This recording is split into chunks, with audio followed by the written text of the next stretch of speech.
All right, first rule of the channel, we not talk about this channel. Second rule of the channel, this is not legal advice. So this is going to be the roll, don't roll Grift for week 12 of fantasy football. And quick housekeeping stuff. I did have a comment about getting after waivers out earlier this week. If you guys like that, I can try and get it out earlier. The main reason why it gets out so late, besides the fact that I got other stuff going on in my life, is that I wait until the Monday night snap shares get out before I record it. And I was thinking about it. I can record probably the majority of the snap shares on Monday night, and then maybe I can edit in the Monday night game on Tuesday, and that would mean that, like, yeah, I can maybe get the videos out earlier if that's something you guys are into. So let me know. Next week for primarily the Grift, I can't guarantee it's going to get out at all. So there may be no Grift next week, and I know, like, that's going to break a whole bunch of people's hearts, but that's how it goes sometimes. The other thing to be looking at is this the Thursday night game, and again, never trust Thursday night football. And I didn't even realize that there was like a snowstorm that was going to hit Cleveland at the end of the game. So two, somewhere between like good defenses to like really good defenses, or like, in the case of Cleveland, like just like maybe like good enough defenses, weather, and then two offenses that are probably not in the good category. This is generally how it works out. Jerry Jeudy led like all the targets for Cleveland in this game, because it was just an ugly script game overall. I did look up Jalen Warren did have like 57% snaps. I don't know how consistent that's going to be because of the stuff that was going on. And then just famous Jameis did, the good famous Jameis stuff, and that's how your game basically went. I did watch this game over at my co-manager's house. It was like interesting to see the snow hit in that one. So anyway, moving on to the schedule. The big thing is, without any, or the 6 buys this week that are going to be going on, like there's going to be a lot of very strange rolls, and this would be one of the weeks that I would say, like, you might want to be thinking about, like, are you going to get cute, or are you just going to try and get you're probably like closer to your sub 40 degree day than your 40 degree day that are going to be going on out there in this one. And again, like, remember, Baltimore plays the Chargers on Monday night, so we'll get into that a little bit when it comes to waiting on a couple of guys that may or may not be injured if you're going to be rolling out some of the deeper guys that are going to be available out there. Weather wise, there's only really one game that looks like it's going to have any impact by the weather. That's going to be the Cardinals and the Seahawks. It does look like 73% chance of rain in that game going on. All right, moving on. We'll start off back at this one so we can get into it. Minnesota and the Bears. It looks like Minnesota by 3.5 points on ESPN, 39.5 points. So this is a lower implied game. Not completely surprising considering how inconsistent that the Bears offense has been. Bears offense or defense should be pretty good. The Vikes defense can be like good to very unpredictable because they blitz and stop the run. In this one, we are going to be looking at, and I do have this, like, Keenan Allen pops up on the injury report. He did have, I guess, rolled an ankle on Friday, whatever that means. So if he can't play, that would probably upgrade like Rome and DJ Moore and Cole Kmet to like pretty much like good to roll categories.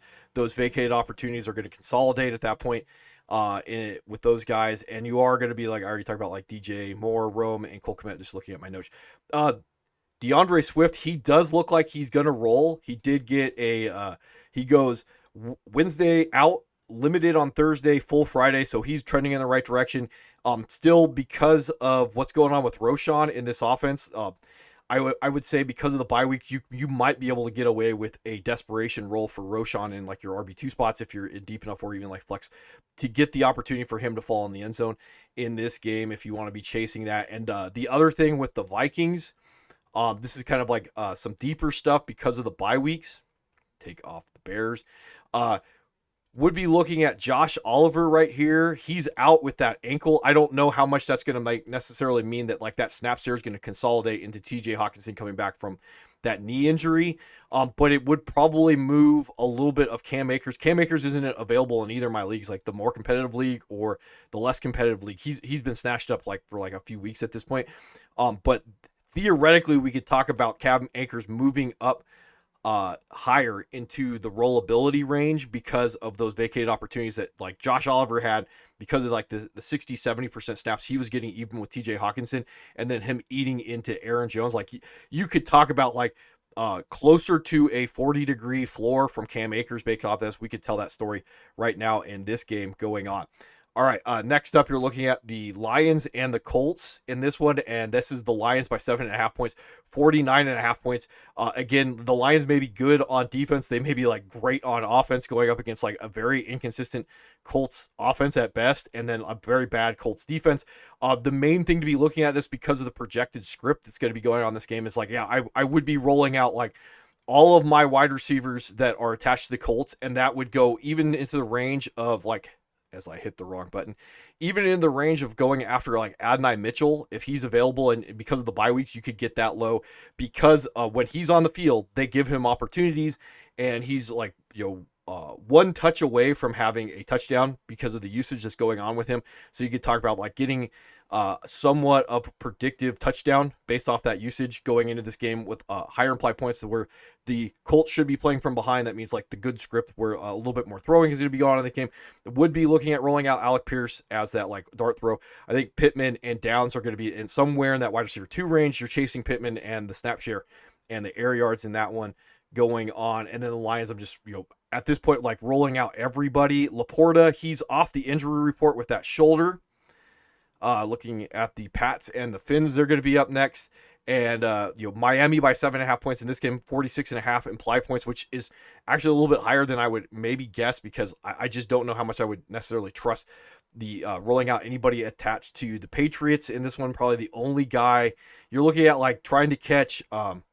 Like Drake May would probably be an okay role, especially at the quarterback position. I was thinking about like how many guys in a 10-man league, you're getting to the point where like every quarterback that's fantasy relevant should be rostered this week because of the 6 bye weeks that are going on out there. So like, certain guys like Derek Carr probably shouldn't be rostered. Like obviously you're getting to the point because of Tommy DeVito being nimbly bimbly that like he could even be rostered in 10-man leagues at this point. Like one quarterback 10-man leagues just trying to get that spike week if you're in like competitive enough leagues where the ability to predict guys that could give spike weeks could happen. So that's why I would talk about like some of this stuff out there in this game. Like Drake May, obviously, like I would probably be rolling him out with pretty good confidence. Like Ramondre is volume based RB2. Hunter Henry, I probably wouldn't be chasing any of the wide receivers unless you really need like a Pop Douglas or you're going for the upside of catching that spike week with Keyshawn Butte. In this one with the Dolphins, and I do want to go look something up as I'm live, which is always a good idea for me. I was just wondering, like Jalen Waddle. I confuse him with Devontae Smith sometimes, if you're wondering. In this one, you're looking at let's see, no injury news in this one overall for the Pats and the Finns. And so like you're generally going to keep most of the Dolphins where they are in your offense or in your lineup. Because of the bye weeks, you're looking at the possibility like Raheem Mostert probably not going to get the third down work that he's been getting. You're trying to catch him falling in the end zone. Still red zone usage last week. And then you can look at the predictive spike of Jalen Wright. I doubt you're going to catch that, so I probably would not be playing with anything like that. All right, moving on to the Buccaneers and the Giants in this one. And you're looking at Tampa Bay by 6, 41.5 points in this one overall. Let's see. So the big news on all this has like probably very little to do with fantasy. If right now is the Giants actually released Daniel Jones today. That's to start things off with in this one. And then Malik Neighbors, he popped up on the injury report with a groin on Friday.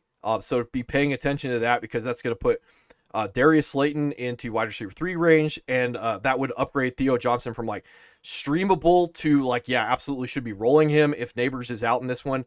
When it comes to the Buccaneers, and I actually spent a little bit of time trying to hunt this down today. So Mike Evans, I guess, was practicing, and then he was downgraded on Friday. So for whatever that means, if you're chasing after that, this is after Mike Evans said he could have played. So now we get a Friday downgrade when it comes to him, and then Jalen McMillan is off the injury report with his hamstring, full practice on Friday.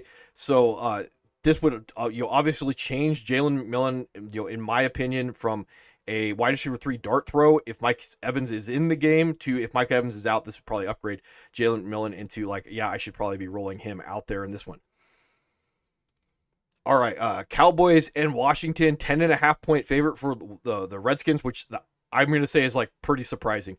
45.5 points total combined scoring in this one. So like mid-level scoring as opposed to the Buccaneers and the Giants were low and the Minnesota Chicago game, which is also low in this one.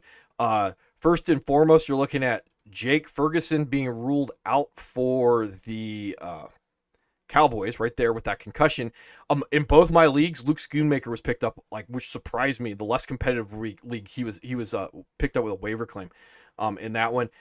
So yeah, like this would put like Luke Schoonmaker probably like right on the fringe of rollability in this one. Other thing is I did see that like Brandon Cooks pops up. Whether or not they're going to activate him off of injured reserve right now, that might actually factor into whether or not I would be rolling out Luke Schoonmaker if I see like Brandon Cooks is activated in this one. And no injury news when it comes to the Redskins. I'm more concerned with the overall performance of the Redskins for the last couple of weeks. That would probably be bothering me any more than like trying to guess what's going to go on with the Cowboys game, because again, like the Cowboys have been like really inconsistent. You're looking at a backup quarterback, and then you're throwing in that variable of an offense that has not looked as good. I'm still rolling out my Jane Daniels. I'm still rolling out like my running backs for the Redskins. I'm not going to overthink that. Like where you start to get into this stuff is like how much you're going to trust your Zach Ertz. Scary Terry's probably a slight downgrade if you're wondering about that, trying to chase all this stuff, trying to be able to predict like how the script is going to work out in this game. Those are the things that I'd be looking at a little bit more instead of like the implied points, because this is where the Grift comes in with the implied points. Like they're saying that the Commanders are going to absolutely blow out the Cowboys, and I'm not sure I would necessarily go as far as to say that I can predict like how the game is going to go, because Washington has not looked as good, and Cooper Rush, at least from a statistical standpoint, looked better last game. So I don't know if I would necessarily rush out there and go like, oh, this is going to be an absolute bloodbath. Like this could be an ugly game to try and predict on that one. So I would probably want to be limiting my exposure to the guys that are out there. For both teams, and like Jane Daniels, because of the rushing upside, again, like this is the question, the rumors that are going to be going out there with his right here, with what's been going on with him since that rib injury, and the lack of the rushing upside that we were getting like earlier in the year. As that's evaporated, how much I really want to be tracing the conservative style offense that they're running with the running backs that are getting the running back work. That this is all the stuff that I would think about when it comes down to it. Like I have Jane Daniels, and I'm getting a little skittish that like he's going to be the guy that I should be rolling rest of the year, just because of the last patch of games that were rolled out there. All right, as I ramble myself away, Chiefs and Panthers. 10.5 point favorite by Kansas City, 42.5 total points. Like, yeah, I'm not going to overthink that one too much in this one. I don't know how much I would necessarily trust the Chiefs players. You're looking at Isaiah Pacheco was ruled out in this game. Where are they at? He was already ruled out. If we were wondering, like this is one more week that you're probably going to get about like 60% snaps when it comes to Kareem Hunt. In this one, when it comes to the Panthers, right here, take this one off. Adam Thielen is like questionable in this one. He was able to get like limiteds in all week. Jalen Coker, he pops up. I was already talking about this with after waivers, like how much I would be trusting any of the receivers for the Panthers if you're in that bind because of all the bye weeks they're going on out there. Jalen Coker pops up with a quad, missed on Friday. The other thing is, if you were in deep enough leagues that you got to be chasing Jontavion Sanders. The other thing to keep in mind on this one is Tommy Tremble's off the injury report with that back, and he was the starting tight end, like 61% snaps in week 8. You're looking at 78% snaps week 3, 87% snaps week 4. Like how much you're going to be able to actually predict that you're going to get like Jontavion Sanders staying in that range. It's probably not something I'd be wanting to look at, and there's probably a similarity to the role that he would be playing, and Thielen and Coker and all these guys. It just gets messy. I don't know how much I'd be trusting any of that if you're in one of those leagues that you got to be trying to get lucky and roll some of those guys out there. Next up, you're looking at the Texans and the Titans in this one. Houston by 8 points, only 40.5 total points in this one. Like that's a little surprising to me, even with the Texans being predicted to be a shootout. I could definitely see this would be one of the weeks that I would be looking at streaming Will Levis, just because like if the Texans are ahead in the game, you're expecting that like negative script game, which allows like the Nimbly Bimbly and Will Levis to like you bortle a little bit in this game. If you're wondering about like what my thought process is, the only injury news in this one would be like Tajay Spears is out with that concussion. You're getting another week of full Tony Pollard bell cow going on. All right, Broncos and Raiders, they're going to be up next in this one. You're looking at the Broncos by 6, 41.5 points. Like, that's generally in line with what I would be thinking.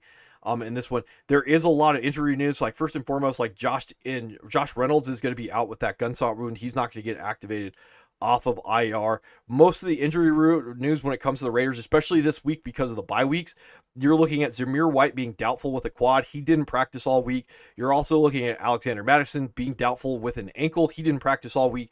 The rumors that I was able to pick up off the internet is going to be Amir Abdullah.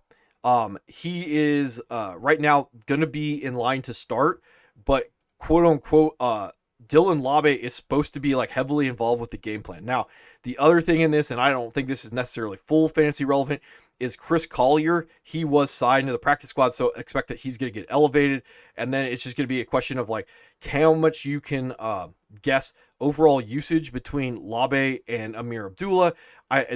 Neither one of these guys are necessarily like quote unquote running backs. They're both like receiving backs in this one, which I definitely could see rolling them out there. I will be rolling out probably like Dylan Labe in my less competitive week because of the bye weeks there. So like I do think that he is probably like a low end RB2 because you're guessing receiving work.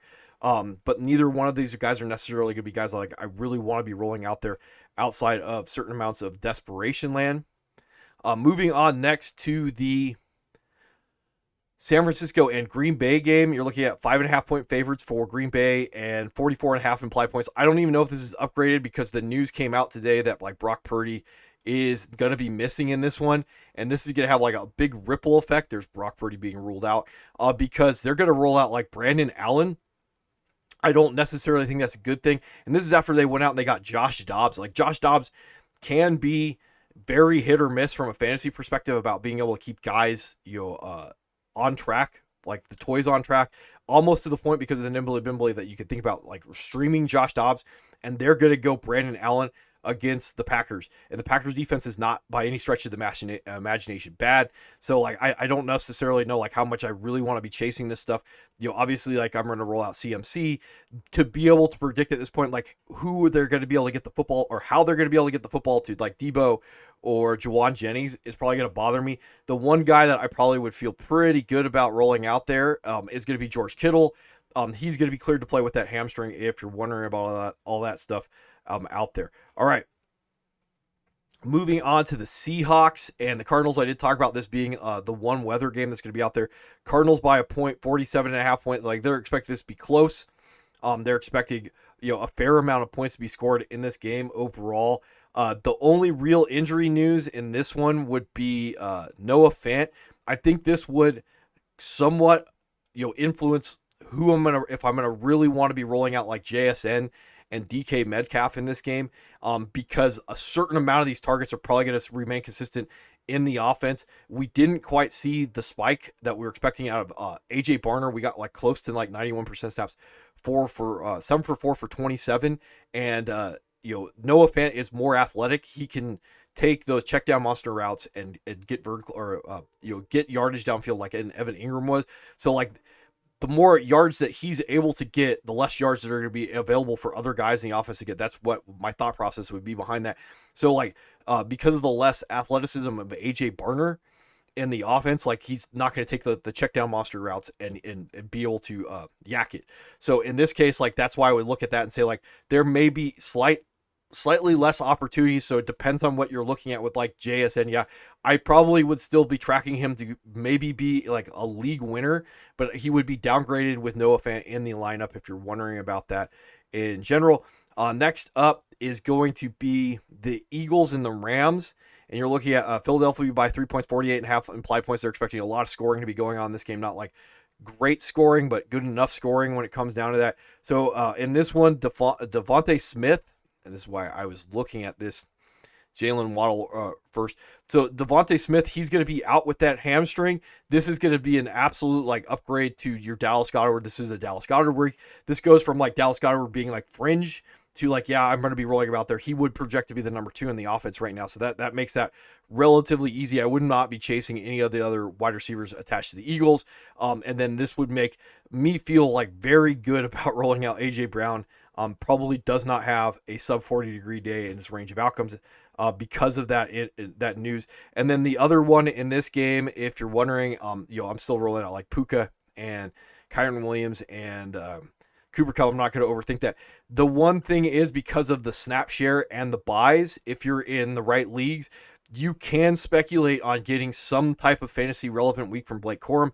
We can speculate on the story where he gets a little bit more snaps, and then the red zone carry, and there's just enough there to give you a 40-degree day if you're in deep enough leagues that you got to be chasing him as some type of desperation running back. Finally, the Monday night game between the Chargers and the Ravens. You're like, 3-point favorite for Baltimore, 50.5 implied points. So yeah, this is like, not something anybody should have to be telling us that this is going to project in some way, shape, or form as a shootout. So I would be rolling out as many guys as I can attach to this one. So first, moving on to the Ravens. I'll go back to this. So Justice Hill, he did practice in full with that concussion. He would stay as like a low end, like desperation RB2 if you're going to be filling that guy in. Would not be probably rolling him out as a flex, but like if you need that desperation RB2, he would be in that area if we're looking at that. Rashad Bateman, he did pop up on the injury report today with a knee. Remember, they practice again tomorrow because this is a Monday night game, so this would be something to be waiting on when it comes to him. I bring this up, and I'll bring up right here. I'll talk a little bit more about this in after waivers this week. So the rumors are with Deontay Johnson is that the Ravens didn't trade for him to actually be part of the offense. They traded for him because they said he's too good at the price that we're going to have to pay, which is like a 6th-round draft pick. He's too good to just not bolster our wide receiver core. So they're never expecting to actually integrate him into the offense. We've already seen him integrated in the offense. Now, at this point, if you get Rashad Bateman out, then we can start talking about like Deontay Johnson being a wide receiver 3. If Deontay Johnson or if Rashad Bateman isn't out, this means that like probably Deontay Johnson at best in deeper leagues would be a stash as like some type of like wide receiver handcuff, because you want pieces of this offense. That's the long and short of that when it comes down to that. When it comes to the Chargers, there's a couple pieces of news, and this is stuff to be monitoring. I don't think like Ladd McConkey's not going to play in this game, but he did get a limited practice in Friday with that shoulder that he's been dealing with. And then the other thing is, because of all the buys, Hayden Hurst, he was limited on Friday with that hip.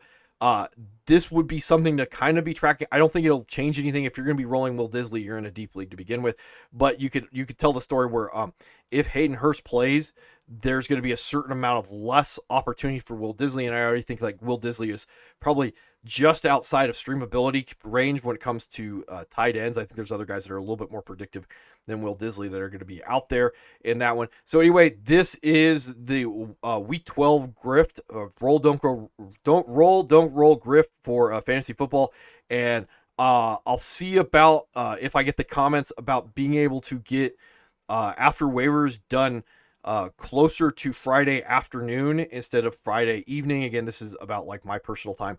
And if I can splice the video together where I can do the snap shares of the Monday night game at the end of the video instead of like alphabetical, if that's the way that you guys like it, like the comment was. So anyway, that's what I got, and yeah.